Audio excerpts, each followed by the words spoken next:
La Riposte, une émission présentée par Hakim Omiri. Le rabbin Aryeh Engelberg a été agressé à Orléans parce qu'il est juif. Bon, qu'on soit bien clair, le gars qui l'a agressé, c'est une merde. Parce que quand t'agresses une personne pour ce qu'elle est, on te chie dessus. C'est la base. L'agression, elle aurait commencé lorsqu'il a demandé au rabbin « T'es juif ?» Alors, avant de s'accorder sur le caractère antisémite de l'agression, on peut se dire avant tout que c'est un débile, non ? Le mec est rabbin, avec tout ce que ça comporte, hein. T'as cru qu'il allait te répondre quoi ? Non, je vais à une convention de Rabbi Jacob. Celui qui lui ressemble le plus, quoi. Demander t'es juif à un rabbin, c'est comme si tu vas au supermarché, tu dis l'aliment incurvé là, de couleur jaune qui s'épluche, c'est bien une banane, non ? J'ai un scoop pour toi, bonhomme. Il n'est pas rare que les rabbins soient juifs. Paraîtrait même que les imams sont musulmans. Mais ça, c'est peut-être une rumeur. Hein. Bon. Le gars, il s'est pas arrêté à cette question. Il a enchaîné avec « Tous les juifs sont des fils de pute ». Donc moi, je suis allé fact-checker parce que j'ai du temps, notamment auprès de mes potes. Bah faux, hein, mon entourage, très peu de fils de pute, ouais. Beaucoup de fils de dentistes, de commerçants et de pharmaciens. On est dans les clichés, mais c'est réel, quoi. Durant l'agression, Aryeh Engelberg s'est fait mordre.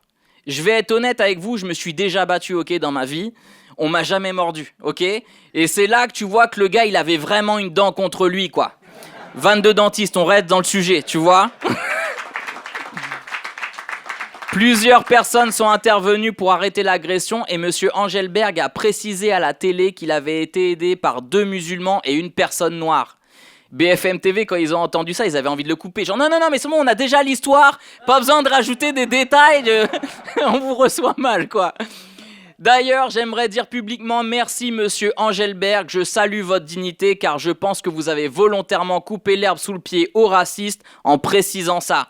Parce qu'il a très bien vu que son agression allait être récupérée et il a vu qu'il s'était fait agresser par un rebeu débile en vrai et qu'il a été aidé par 2 rebeux à côté. Du coup, dans sa journée, le rabbin, il a été plus aidé que agressé par des rebeux. Je suis désolé, c'est des maths, hein. Plus sérieusement, à force que nos médias associent la critique de la politique mortifère de Netanyahou à Israël, puis par extension à tous les juifs, ils mettent en danger tous les juifs à travers le monde. Parce qu'il y a des imbéciles sans jugeote qui vont se dire Israël c'est tous les juifs et tous les juifs c'est Israël. Et c'est très grave. Netanyahou, c'est pas les juifs. Au même titre que Macron, c'est pas les Français. Parce que ici, on le déteste.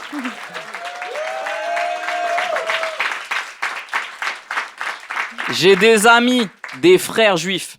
Ils sont contre ce massacre qui se passe en ce moment. Et ils en souffrent. Et pour eux, s'opposer à Israël, c'est s'opposer à leur famille. Ils sont dans des boucles de désinformation sur WhatsApp et Telegram qui font mal à la tête. Il y en a qui croient à Pallywood. Pour ceux qui ne voient pas ce que c'est Pallywood, ils pensent que les Palestiniens, ils meurent pas. Ils pensent qu'ils font des vidéos et qu'ils les publient sur les réseaux et que personne ne meurt. Après, on me dit que je suis courageux quand je prends la parole, alors que moi, j'ai ma famille qui est derrière moi. Imaginez ce que c'est quand vous prenez la parole et que vous avez toute votre famille contre vous et votre communauté. C'est difficile. Donc pour ces juifs qui parlent ou qu'ils se taisent, ils souffrent d'être associés à ces massacres. Au même titre que nous, quand on est associé à des terroristes qui commettent des horreurs en prétendant le faire au nom des musulmans. Donc, je m'adresse à tous les ignares et les semeurs de haine, les quelques sionistes d'extrême droite islamophobes qu'on voit pourrir sur certaines émissions de racistes. Ces gens ne représentent pas la communauté juive, ni personne. Ils représentent juste leur haine et leur racisme. Car pendant ce temps, il y a des juifs en Israël qui réclament une enquête sur le 7 octobre qu'on leur a refusée. Il y a des juifs qui manifestent contre les massacres et les bombardements, pas juste les familles d'otages, hein, parce que, surprise, les bombes tuent tout le monde sans discrimination. Alors j'en profite de la riposte pour le dire, ne confondez pas un peuple, une religion et les décisions d'un criminel de guerre soutenu par l'extrême droite de son pays. Ne faites pas cet amalgame parce que cet amalgame, c'est le taf de CNews.